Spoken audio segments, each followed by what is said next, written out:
Nagulat si Elder Jiu nang makita niya na talagang totoo ang mga haka-haka na isa nga talagang halimaw si Joe Fan at ito ay hindi lamang isang biro. Ngunit ang hindi lamang niya maintindihan ay kung paano narating ng kaibigan niya ang ganitong antas ng lakas sa loob ng 2 taon na hindi sila nagkita. Ang nakakamangha pa ay talagang napalakas ni Joe Fan ang katawan niya sa ganitong antas na kahit tumanggap siya ng isang malakas na atake mula sa ikalimang Elder ay hindi man lang napinsala ang kanyang katawan. Nasabi rin ni Elder Jiu na talagang kakaiba ang lakas ng kaibigan niya sa ngayon, kaya nasabi na lang niya na mukhang hindi ito makatotohanan. Agad rin niyang tinanong si Yan Tang kung alam niya ba kung kailan narating ni Joe Fan ang antas na ito dahil siya ang huling naging kasama nito. Nagsaad naman si Yan Tang na kahit siya ay hindi ito alam, sinabi rin niya na maaaring isang gabi lamang ang kinailangan ni Joe Fan upang marating niya ang antas na ito. Ipinaliwanag rin niya na sa unang pagkikita nilang dalawa ay isa lamang siyang mahinang martial artist na nasa antas ng Chi Gathering Realm. At sa mga panahon na yon ay hindi nga siya nito matalo sa isang laban. Ngunit nagulat na lang siya nang mapatay ni Joe Fan ang 7th Ghost kahit na ilang buwan lamang ang pagitan noong naglaban sila. Nagulat naman si Elder Jiu nang marinig niya ito dahil hindi niya inakala na talagang ganito kahalimaw ang kaibigan nila. Kaya nasabi na lang niya na talagang malaking bagay na kakampi niya ang batang ito at hindi kalaban. Ngunit kahit siya ay nagtataka rin kung ilang sekreto pa kaya ang tinatago ni Joe Fan na ito. Sa kabilang banda ay biglang natawa naman ang ating bida dahil sa ginawang atake ng ikalimang Elder. Nagsaad rin siya na muntikan ng mawasak ang kanyang tadyang dahil sa atake na ito. Kaya sa tingin niya ay mukhang hindi na rin mahina ang Elder na ito dahil sa lakas ng pinsala na nakuha niya sa atake na ito. Binalaan niya ang ikalimang Elder na tatandaan niya ang sama ng loob na ito. Nainis naman ang ikalimang Elder dahil talagang isang halimaw ang batang ito. Nasabi rin niya na ginamit na niya ang buong lakas niya sa atake na ginawa niya, ngunit hindi man lang napinsala ang katawan ni Joe Fan na ito. Nasabi rin niya na mabuti na lang din dahil wala pa sa antas ng Heavenly Realm ang batang ito dahil kung hindi ay tiyak na wala silang pagkakataon na matalo ito. Nasabi rin niya na kung siya lamang ang lalaban sa Joe Fan na ito ay hindi rin niya masisisiguro na mananalo siya laban dito. Bigla namang napansin ni Joe Fan ang matinding pag-iingat ng dalawang ito kaya agad na niyang ginamit ang pagkakataon na ito upang tumakas. Napansin naman ito ng ikalimang Elder kaya agad na rin itong tumalon upang sundan ang ating bida. Bigla rin siyang sumulpot sa likuran ni Joe Fan at kanyang sinabi na kapag hinayaan lang nila na makatas siya ay tiyak na magiging malakas na kalaban nila ang batang ito sa hinaharap. Kaya agad niyang hinampas ang kanyang sandata upang patayin ang bata na ito. Ngunit mabilis naman na naiwasan ito ni Joe Fan gamit ang kanyang bilis. Nagulat naman ang ikalimang Elder nang makita niya ang biglaang paglapit ni Joe Fan sa harapan niya. Kaya agad niyang ginamit ang pagkakataon na ito upang ihanda ang kanyang kamao. Sinabi rin niya na talagang naghahanap ng kamatayan ang Joe Fan na ito sa pagkalaban sa kanila kaya agad niyang sinapak ito. Ngunit bago pa man tuluyang matamaan ng ikalimang Elder si Joe Fan, nagulat naman siya nang wala na ito sa harapan niya. Nagtaka rin siya kung paano ito nangyari. Tumawa naman ang ating bida nang makita niya ang nagtatakang mukha ng ikalimang Elder at kanyang sinabihan ito na hanggang sa muli nilang pagkikita. Ngunit bigla namang natigil ang ating bida sa kanyang pagtawa nang makita niya ang pagmumukha ni Huang Pu na ito sa harapan niya. Nagsaad naman si Huang Pu na talagang tanga ang ating bida kung sa tingin niya na hahayaan na lang nila siyang makatakas sa kanila. Hindi naman ito nagustuhan ng ating bida dahil alam niyang mahihirapan siyang iwasan ng taong ito. Nasabi rin niya na isang body cultivator ang Huang Pu na ito kaya hindi magandang desisyon ang makipaglaban sa kanya sa ngayon. Naisip rin ni Joe Fan na talagang malalagay siya sa panganib kapag hinayaan lang niya na palibutan siya ng 2 kumag na ito. Kaya sinabihan na lang niya si Huang Pu na nais niyang turuan ito ng malaking leksyon, ngunit hindi ito ang tamang oras sa ngayon. Kaya agad niyang ginamit ang kanyang Phantom Step upang iwasan ang Huang Pu na ito. Nasabi rin niya na sa susunod nilang pagkikita ay sisiguraduhin niyang tuturuan niya ng leksyon ang batang ito. Nagulat naman si Huang Pu sa galaw na ginawa ng ating bida at kanyang nasabi na ngayon lamang niya nakita ang galaw na ito. Sa kabilang banda, natuwa naman ang ibang mga kasamahan ni Joe Fan dahil mukhang makakatakas na siya. Kahit na si Joe Fan ay nakangiting sinabi rin na talagang walang kwenta ang mga ito dahil muli na naman siyang nakatakas sa kanila. Ngunit bigla namang natigil ang ating bida nang makita niya ang paa ni Elder Lin sa harapan niya. Kaya dahil sa biglaan nitong sumulpot, hindi na niya naiwasan ang atake na ito kaya muli na naman siyang bumagsak sa ibaba ng arena. Hindi naman ito inaasahan ng mga kasama ni Joe Fan kaya kahit sila ay nagulat sa ginawang pag-atake ni Elder Lin. Natuwa naman si Huang Pu sa ginawa ni Elder Lin at kanyang sinabi na tatandaan niya ang pabor ng ginawa ng Elder. Babayaran niya ito sa hinaharap. Nagsaad naman ang ikalimang Elder na talagang napakapasaway ng Zhou Fan na ito. Nasabi rin niya na hindi niya inakala na bukod sa malakas na katawan ng batang ito, marunong rin itong gumamit ng isang mabilis na teknik na kahit sila ay hindi makita ang kanyang paggalaw. Nasabi rin niya na kung hindi dahil sa ginawa ni Elder Ling, tiyak na walang sino man sa kanila ang makakahabol sa batang ito kapag tumakbo ito. Talagang maganda ang kanyang ginawa. Napangiti naman si Elder Lin dahil sa mga papuri ng dalawa. Sa kabilang banda, nainis naman si Master Peony dahil talagang tumulong pa si Elder Lin sa pagpigil kay Zhou Fan. Nasabi niya na talagang sayang lang ang kanyang pag-ibig sa kanya. Bigla namang natigil sa pagngiti si Elder Ling nang marinig niyang sabihin ni Zhou Fan na mabilis ang atake nito ngunit wala itong lakas. Hindi na siya nagulat nang malaman niya na si Elder Lin pala ang umatake sa kanya. Nainis naman ang Elder nang marinig niya ito dahil talagang malakas ang loob ng batang ito na ipahiya siya sa harap ni Huang Pu. Kaya agad niyang sinabihan ng dalawa na magpahinga muna silang dalawa dahil siya na ang bahala sa Zhou Fan na ito. Natawa naman ang ating bida nang marinig niya ito dahil talagang nauto na naman niya ang Elder na ito. Hindi naman makapaniwala ang ikalimang Elder kung totoo ba ang narinig niya mula kay Elder Lin. Kaya napatanong na lang siya kung nabaliw na ba ang Elder na ito dahil isang halimaw ang kalaban nila na kahit siya ay kailangang mag-ingat, ngunit nais niyang kalabanin ito mag-isa. Talagang hindi na niya alam kung tanga ba ang Elder o hindi ito nag-iisip. Bigla namang nagsalita si Huang Pu at kanyang sinabihan ang ikalimang Elder na hayaan na lang muna nila si Elder Lin. Sinabi rin niya na ito na ang magiging kabayaran sa pabor na ginawa ng Elder kanina kaya siya na muna ang lalaban sa Zhou Fan na ito. Natuwa naman si Elder Lin nang marinig niya ang sinabi ni Huang Pu at kanyang sinabi na talagang malaking karangalan ang matapos niya ang Zhou Fan na ito. Kaya muli siyang nagpasalamat sa dalawa dahil hinayaan nila na siya na ang bahala dito. Nagdalawang isip naman ang ikalimang Elder sa nais gawin ni Elder Lin kaya nais niya sanang tanungin ang ikalawang Young Master kung sigurado ba siya sa pagpayag niya dito. Ngunit nagulat naman siya nang makita niya ang matinding pananabik sa mukha ng ikalawang Young Master. Kaya naisip na lang ng ikalimang Elder na mukhang nais talagang gamitin ng ikalawang Young Master ang buhay ni Elder Lin upang mapahina lang ang Zhou Fan na ito. Sa tingin niya ay nais ring malaman ni Huang Pu ang ibang kakayahan ni Zhou Fan habang kinakalaban nito si Elder Lin. Kaya agad nang nagpanggap ang ikalimang Elder at kanyang sinabihan na talagang magaling si Elder Lin dahil nais niyang tapusin na si Zhou Fan. Nainis naman si Zhou Fan dahil isang mahina na naman ang makakalaban niya. Alam niya rin na nais lang gamitin ng mga kumag na ito si Elder Lin upang malaman nila ang tunay niyang lakas kaya nasabi na lang niya na talagang sayang lang sa oras ito. Ang malala pa ay parang hindi pa rin alam ni Elder Lin na ginagamit lang siya ng dalawa na ito bilang isang sakripisyo. Nagsimula na ring suriin ni Zhou Fan ang buong arena at kanyang tiningnan kung saan ang lugar na mas malapit sa kanya. Nasabi rin niya na dalawang malakas na body cultivator ang kalaban niya kaya hindi niya maaaring labanan ang mga ito ng sabay-sabay. Ngunit nasabi rin niya na si Elder Lin lamang ang kayang pumantay sa kanyang bilis sa kanila kaya agad na siyang tumakbo upang tumakas. Nainis naman ang ikalimang Elder dahil talagang nais pang tumakas ng batang ito. Naisip naman ng ating bida na kailangan niyang galitin ang Elder Lin na ito kaya agad niyang sinabi na sana ay magkita muli sila ni Huang Pu at ng ikalimang Elder sa susunod. Nainis naman si Elder nang hindi niya marinig ang pangalan niya sa mga sinabi ng batang ito. Kaya naisip na lang niya na talagang hindi siya itinuturing ng batang ito na banta sa buhay niya. Kaya nagsaad na lang si Elder Lin na hindi niya maaaring hayaan na lang ito. Kaya agad siyang tumakbo at biglaan rin siyang sumulpot sa harapan ni Zhou Fan. Natawa naman ang ating bida at kanyang nasabi na talagang kakaiba ang bilis ng Elder Lin na ito.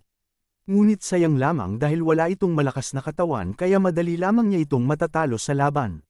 Mas lalong nainis naman si Elder Lin nang mapagtanto niya na talagang hindi pa nag-iba ng direksyon ang Zhou Fan na ito kaya inatake niya na lang ito. Sinabihan rin niya ito na pagbabayaran niya ang kanyang pagiging mayabang sa harapan niya. Sa kabilang banda ay mas lalong nag-aalala naman ang ikalimang Elder dahil talagang hindi nila kayang matalo ang Zhou Fan na ito. Nasabi rin niya na nagawang patayin ni Zhou Fan ang kanilang ikapitong Elder nang walang kahirap-hirap kaya tiyak niyang hindi rin siya mahihirapan na patayin ang Elder Lin na ito.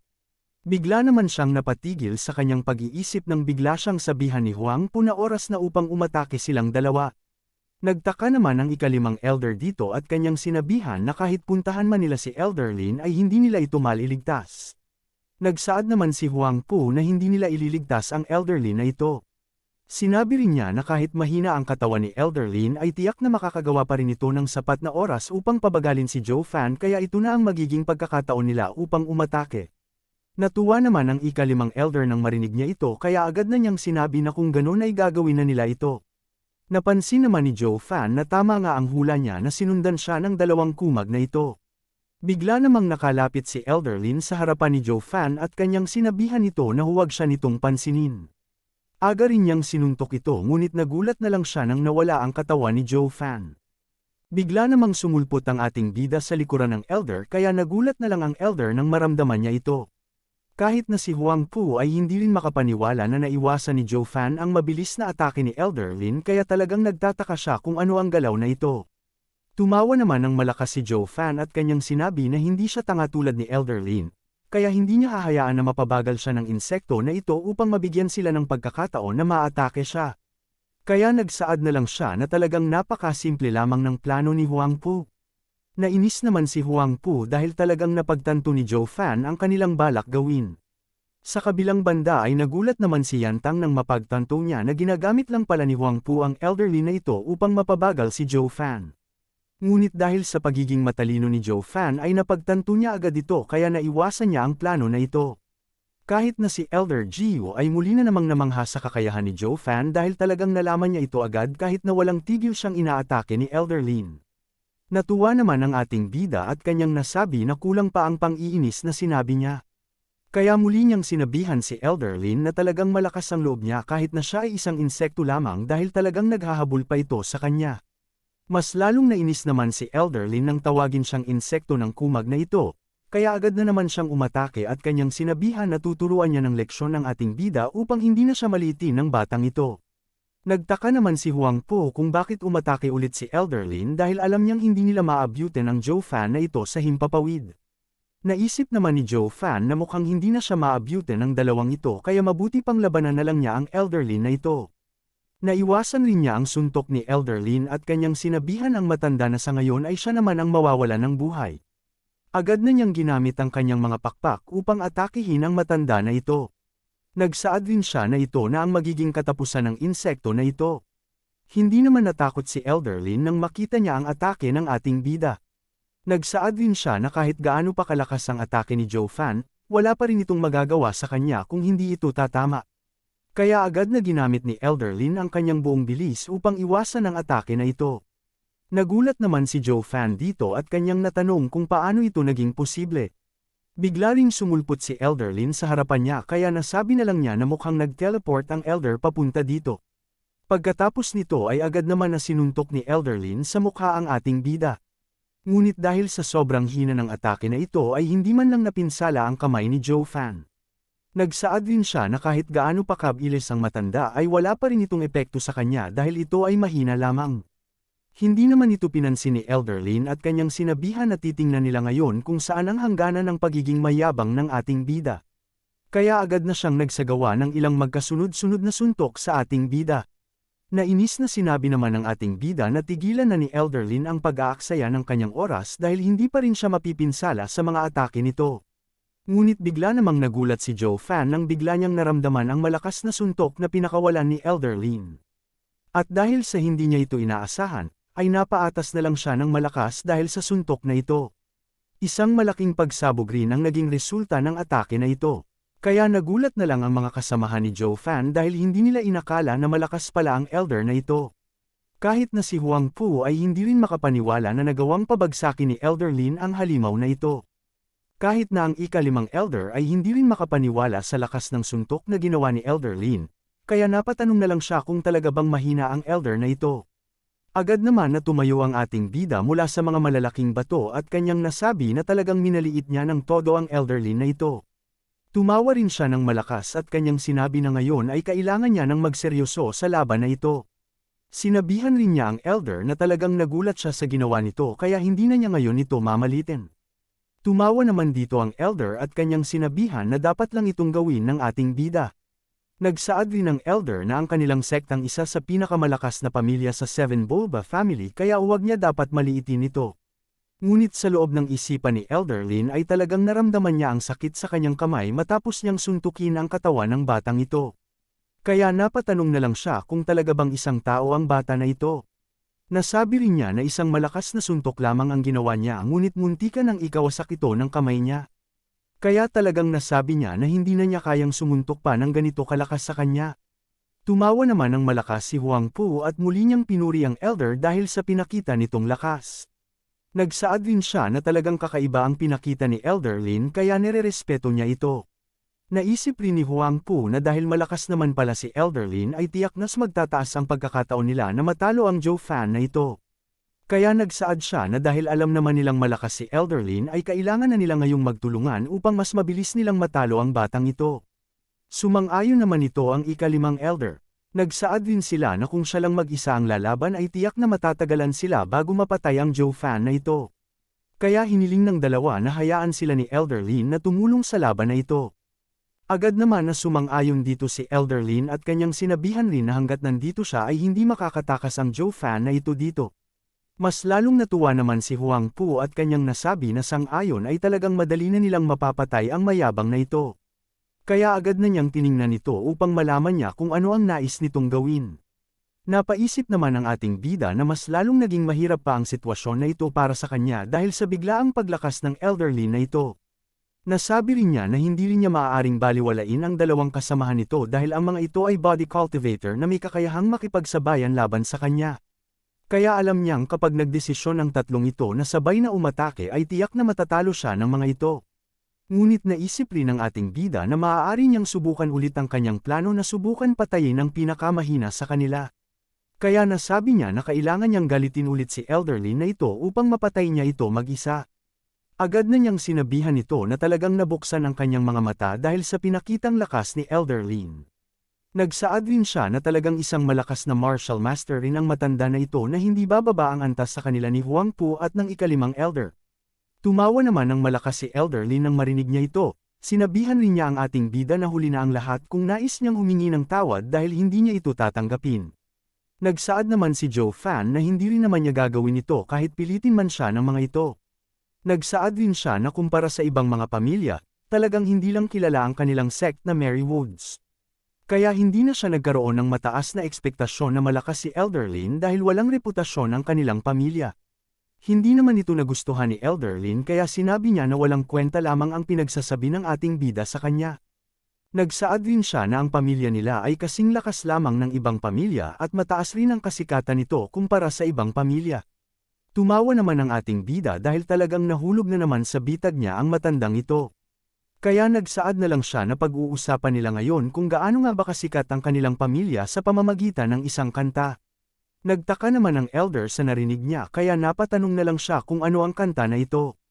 Agad naman na kumanta ang ating bida at kanyang sinabi na talagang isang oportunista lamang ang kanilang pamilya at walang mga bayag. Nagpatuloy rin sa pagkanta ang ating bida at kanyang sinabi naman na isang aso lamang ang pamilya nito na kayang yumuko sa kahit kaninong tao. Hindi naman napigilan nila ni Huang Pu at ng ika-5 elder ang kanilang pagtawa dahil sa mga pang-insulto ni Zhou Fan kay Elder Lin.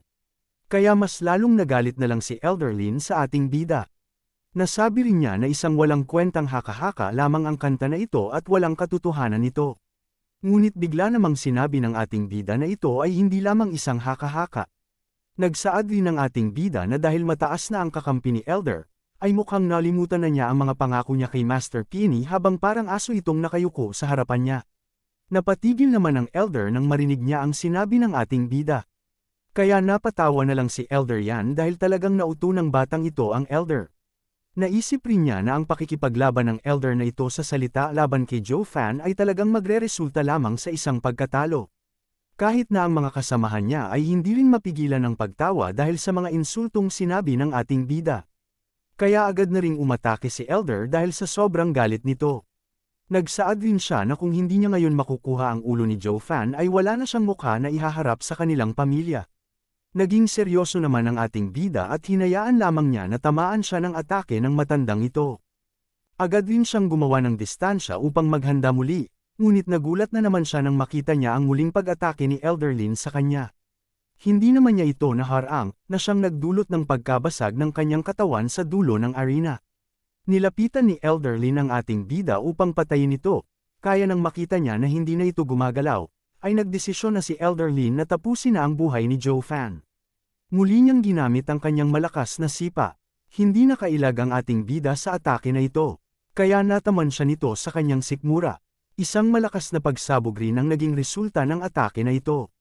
Natuwa na lang ang dalawang kasamahan ni Elder Lin dahil sa ginawa niya sa mayabang na batang ito. Nasabi rin nila na hindi na pala nila kailangan sumali pa sa laban na ito dahil kaya na itong tapusin ni Elder Lin nang wala ang tulong nilang dalawa. Talagang hindi nila inaasahan na ganito pala kalakas si Elder Lin. Agad rin na hiniling ni Huang Pu na siya na ang bahala sa pagtapos kay Joe Fan na ito. Agad naman na sinabihan ni Elder Jiu ang mga kasamahan niya na maghanda sa pag-atake. Sa kabilang banda, nagtaka naman si Elder Yan dahil parang may kakaiba sa sitwasyon na ito. Nagsaad naman ang kanyang alaga na mukhang mamamatay na ang Joe Fan na ito dahil kay Elder Lin, kaya makukuha na rin nila ang paghihiganti na nais nila sa batang ito. Bigla namang napagtanto ni Elder Yan na parang nawala ang tapang ni Joe Fan na siyang kakaiba. Nasabi na lang niya na mukhang umaarte lang ang batang ito. Nagsaad rin siya na parang may plano na naman ang halimaw na ito kaya wala ang kanyang tapang at ang pagiging sakim niya. Nagtaka naman dito si Yan Fu at napatanong siya kung ano naman ang mali kung wala na ang tapang ni Joe Fan dahil nabugbog na siya ni Elder Lin. Agad naman na pinaliwanag ni Elder Yan na ang isang namatay na layon ay isa pa rin layon. Kaya kahit na natatalo na ang Joe Fan na ito, ay hindi pa rin dapat na wala ang tapang niya. Nasabi na lang niya na mukhang may nais gawin ang batang ito. Tiningnan rin ni Elder Yan ang tower sa harapan niya at nakita niya doon ang disciple ni Elder Lin. Kaya nasabi na lang niya na mukhang nais gawing target ni Joe Fan ang alaga ng Elder. Tumawa naman ang ating bida dahil mukhang umaayon ang lahat sa plano niya.